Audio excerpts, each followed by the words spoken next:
the only one, almost 40-year-old. On air. If you think turning 40 is hard, wait till you hit the next decade, dear. Yeah. Oofta. Yeah, no, it's great. There's no your problem. first oofta. Since January.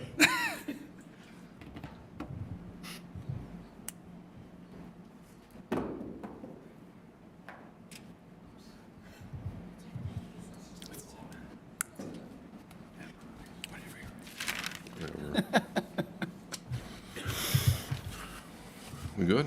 Yep. All right. Let's bring that one down a little bit.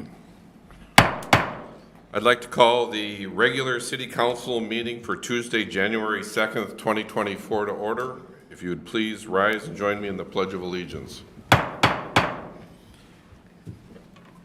pledge allegiance to the flag of the United States of America and to the republic for which it stands, one nation, under God, indivisible, with liberty and justice for all. Welcome everyone to the new year. For those present and on watching, first item up is our agenda. Is there any additions or corrections? No, sir. Seeing none, I'll move the agenda. Is there a second? Second. We have a motion and second to approve the agenda. All in favor signify by saying aye. Aye. Aye. Opposed? The agenda is approved. This evening, the first item up, presentation, proclamations, and acknowledgments, which we have none this evening, so we'll move on to item 4, response to public comments. We have some responses back from the council from the previous meeting. We received some comments, but not really any questions. We received some comments regarding public engagements, and those were noted and appreciated for the feedback. We received comments regarding interaction with city staff that was positive, and we thank the resident for providing that positive comment and shared that with staff. And then in regards to our project review process, again, thank you for the comment.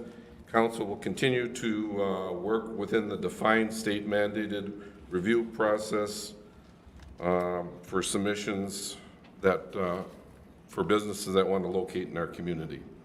So with that, are there any other comments? I don't believe any other ones were thing unless. Well, Mayor, maybe just one to expand upon there. Maybe the only question that was received in there was a comment or a question on when the city changed its public comment period to 3 minutes, or amount per person to 3 minutes. And just to clarify that that's not a change. That's been from Robert's Rules of Order and has been the practice for at least a decade, if not longer, here at Rosemount. So no recent change for the 3-minute rule was the only clarification to make.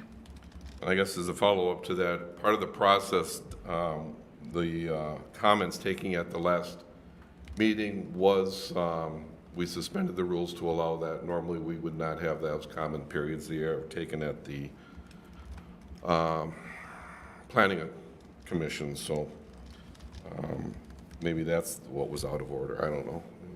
Certainly we gave we believe we gave plenty of time and opportunity for residents to speak on the issues. So with that, that completes the response to public comment. Number 4, we'll move on to public comment. Again, this evening, anyone wishing to speak to the council on subjects not part of the meeting agenda may do so. Typically, replies to any concerns expressed will be made via letter or phone call within a week or so following the council meeting, or as like I did this evening, direct response. So anyone wishing to come forward may do so. State your name and address and your question or concern. The podium is now open. Anyone? All right, seeing no one stepping forward, we'll close the public comment, and that completes item 5 this evening. Next item up is the consent agenda. We have items A through G, which include bill listings, appointment of the acting mayor, designation of the official newspaper, the Rich Valley East AUAR order, naming of depositories and financial institutions, the annual electronic funds transfer authorization, and the approval of a 60-day medical leave of absence for firefighter. for a specific firefighter. Is there anything, any item, any council member would like to pull? D as in dog. D, the Rich Valley East AUAR order. So with that, with item D pulled, would someone like to move the consent agendas A through G with D removed? So moved. I'll second. I have a motion by Tyson, second by Fresky. Roll, please. Essler? Aye. Weisenthal? Aye. Tyson? Aye. Kresge? Aye. That passes 4-0. We'll pull up item D, Rich Valley East AUAR. Councilmember Fresky. I wanted to pull this item to allow our community development director to kind of give us an overview of what that is and just like where this sits in the process for this piece of property and what one can expect after. Sure. Thank you, Mayor, members of the council. So we've been hearing this term a lot recently within the community, as it's an acronym that we use within the development world. I'll give a little bit of a background, then kind of, I think, Councilmember Fresky, to your point, kind of where is this going from here, as well as a timeline. So an AUAR, it's kind of the acronym that we use quite a bit, stands for Alternative Urban Area-Wide Review, which is a hybrid process of the Environmental Assessment Worksheet, sometimes called an EAW, and an Environmental Impact Statement, or an EIS, often used when there's a large area to be developed. So we do have a number of these active around the community. We have 4 active currently, to my knowledge: Prestwick Place AUAR, the Rosemount Industrial AUAR, Rich Valley East AUAR, which is the one that's on your agenda this evening, as well as the Umore Park AUAR, which is the most recent one that the council took action on. So the purpose and intent of it is to consider several different development scenarios on a large-scale basis, so that as development occurs, that environmental work and background and site due diligence is done so that it can measure up with the pace of development. So a little bit on this one. This is for the acreage just east of where the FedEx facility is currently constructed along County Road 42, just east of Highway 52. There are 2 development scenarios in there that are listed in the staff memo attached by our senior planner, Mr. Nemchek. So the action that is being requested for this evening is for the city to adopt the AUAR order, so basically authorizing this to be ordered up or to be worked on or completed, and then the scoping document that was also attached as a part of your packet. So from there, it will get published, and then staff would work with our consultant, and we do have a representative from our consultant team in the audience this evening if there are any technical questions that the city council may have. We'll work on reviewing the draft of the AUAR document as that is developed with staff and our consultant, and then that will be reviewed, and then a final draft of that will be published along with the state required timelines, allow for additional comments, other agency review comments, very similar to what you see in that scoping document that's included in the packet, with a projected, this is an estimate now as these timelines start to move out towards late spring, early summer for a proposed final adoption of that AUAR. So that answers your question, Councilmember Fresky. I can certainly take any other questions, or we do have Layla from WSB in the audience tonight. So just to be clear, it's not the city ordering this study. It is a firm on behalf of a potential user ordering this study. Is that accurate? A good clarification. So it can work both ways. So typically in a community like Rosemount, where we're seeing this type of development happening, a landowner or somebody on behalf of the landowner requests that the city order an AUAR, and that works with the city to have that done. It's kind of think of it as getting your house ready to sell to a certain extent. You know, you have a lot of pre-work done. You may have an inspection done as a seller just on your own to make sure that your house is ready to go for whomever may look to come in and purchase it. So it's a similar metaphor there. But the city is the local governmental unit that is responsible for it. So this would be the city's document, but we do work on behalf of the request from the landowner developer in this case. Okay, thank you. A quick question for you. The timeline, so if this does get approved and move forward, what is the timeline? Are these usually set for a certain number of years, 5 years? Are they good for?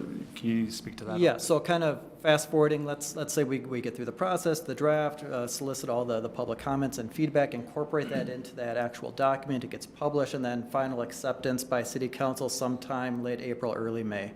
Then that document is good for 5 years. So it has a 5-year shelf life, which then it would be requested to be renewed if it's still being actively developed. If the development is complete in that area that was scoped out for the AUAR, then you would not need to update let it that. lapse. It'd be considered complete.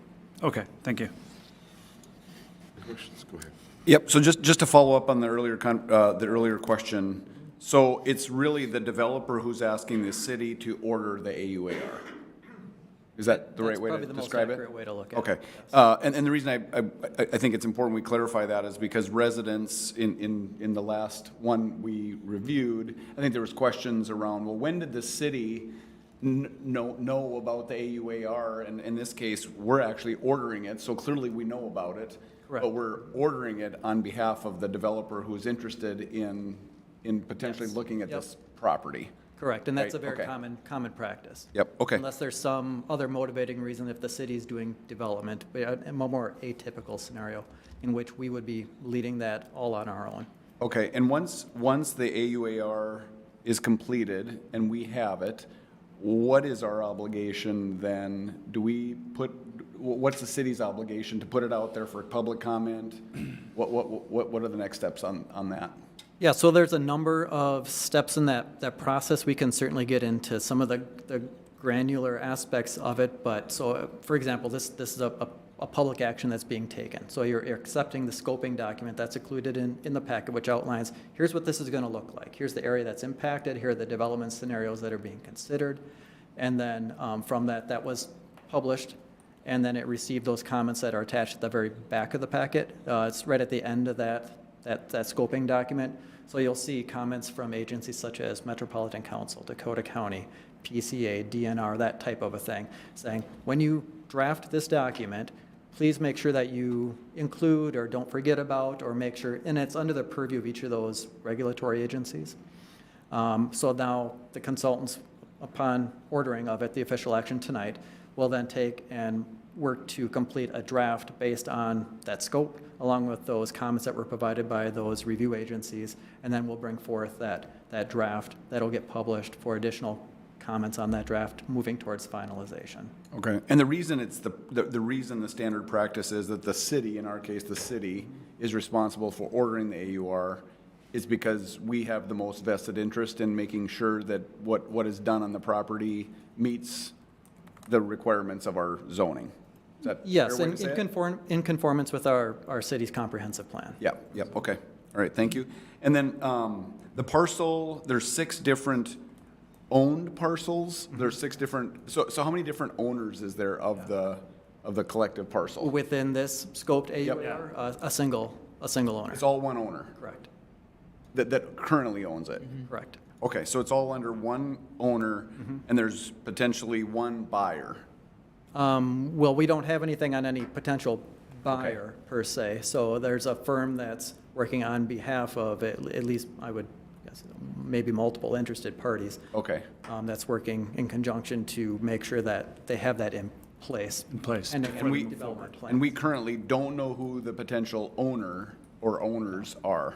No, which is, again, that's very common. Yeah, It's yep, okay. pre-work done on a large-scale development. Yep, okay, and then one last question is, there's conversation here about, discussion about, it's a requirement that when you order an AUAR, you have to have 2 development scenarios? That's a requirement? So, is that right? I'll go by what's in the Okay. staff memo. So if it's required to have 2, we don't even know of option A or B, which one the potential users would be leaning towards, whether it's one big data center or multiple sites. We have no idea, right? Yeah, we try not to get into hypotheticals there for, it ultimately, it'll be a private-to-private market transaction. Yep. So we don't predict or, place odds on those, but typically, I would say it's in a developer or a landowner's best interest to entertain multiple development scenarios because much like anything in real estate, things can change, things shift. projects come, projects go, they want to make sure that they have a valid document that is still studying the pertinent impacts that would need to be considered under this type of an environmental review. Okay. And one thing I might just suggest, from the learning on the last project that we approved, Project Bigfoot, will we will we get updates? Will we get regular updates on how the AUAR is progressing, or when would we expect to hear next in terms of what are the next steps in the process? As far as like the public and city council is concerned, Yep. it would be Yep. working to adopt the draft of the AUAR. Okay, so it'll take a few months, work through the draft, have a final draft. So our next action would be reviewing the AUAR. Yes. Yep. And at that I'm looking at my point, schedule on that, so yes. and at that point, we would likely know what option A and option B are From a user, from a user, not a user perspective, but a land use. What the impacts would be the for the impacts. property. Yes, so within that scoping document, it entertains those two different scenarios. Yep. One calls for a data center type of use, and the other for a slightly more industrial mixed type of use in conformance with our land use plan on there. So it doesn't get into the specifics of a user per se, but more of a classification based on that. So you'll see in previous AUARs, distribution, warehousing, industrial, light industrial, data center. But there won't necessarily be a land or a design of No.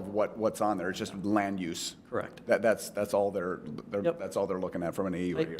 Type of use, scale on that property, and then measuring the types of impacts that would likely have. Okay, so between now and when we have a draft AUR, there's really no actions that are going to be coming before council or planning commission? Not that we anticipate. No, okay.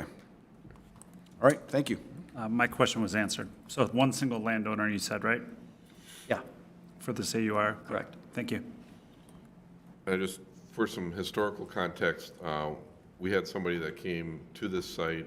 I'm imagining there was an AUAR when the original owner bought the property for its use. They since now have decided not to build that, and now they wish to sell that property. So anticipating a different use, and they have two scenarios here, that's what this AUAR is for, correct? I guess I don't know if there was previously an AUAR done by a former owner on this property. The land is currently owned by Great River Energy, the utility company. They have made a decision to sell that property, which Yep. any private landowner can certainly exercise the right to do so. And because they're positioning it for development in alignment with our comprehensive plan, that's why they're working with this entity to choose to do that AUAR. And then also, even though we're ordering this, all the expenses as it relates to this, other than a future review on our part, that's paid by the current landowner. Correct, pretty much the entirety of our development process, it is paid for either by the applicant or the developer itself. The taxpayers of the community, development pays for itself is the mantra, kind of the theme that we often adopt, yes. Okay, Thanks.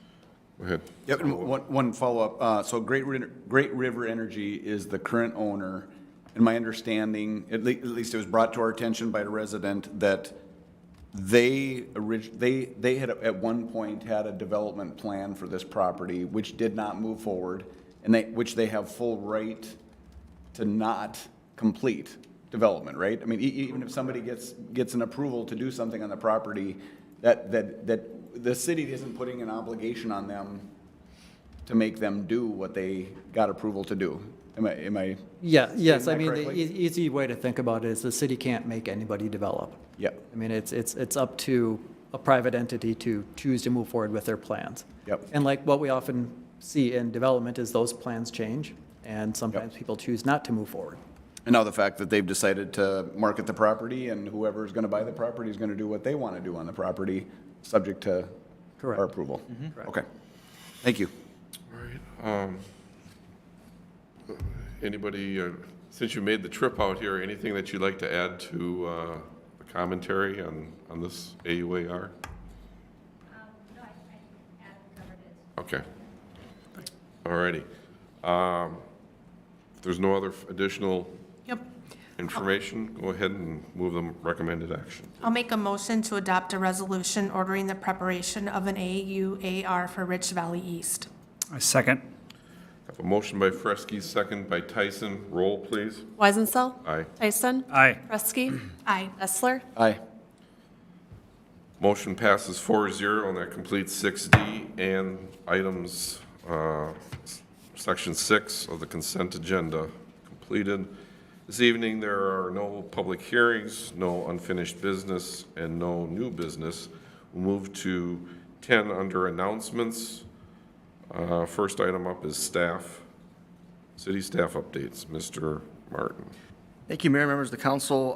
One item looking forward here as we look out in January, one of the more important kind of policy and strategic planning things that we do as a city staff and a city council is we've got our goal setting sessions coming up, and I just wanted to make the community aware of that. So council will meet with city staff, the leadership team, twice here in January and really look back at the successes and the challenges of 2023, take some assessment of where we're at and where we're going, and then meet again in the subsequent week and kind of chart a new kind of 5-year trajectory for the city. And so we operate kind of in 5-year strategic plans. The one that we had done in 2017 is wrapping up here, and so we're ready for a new one. And so we're looking forward to that process, and just encourage residents to reach out if they've got anything that they wanted to share on that. But really excited to get going on a goal setting process here with the city council. So beyond that, just looking forward to a great start to 2024. So thanks, Mayor. Great, thank you. Anything from any of the council members? Any announcements? Sure, seeing none. We'll move to 10B, the upcoming community calendar. The Environmental Sustainability Commission meeting is January 9th, 5:30 to 6:30 here at City Hall. On January 15th, the City Hall will be closed in honor of the Martin Luther King Jr. Day observance. Port Authority will meet on January 16th from 6 to 7 p.m. here at City Hall, followed by the City Council meeting for January 16th from 7 to 8. And with that, if there is no other business to come before council, I'll move to adjourn. Is there a second?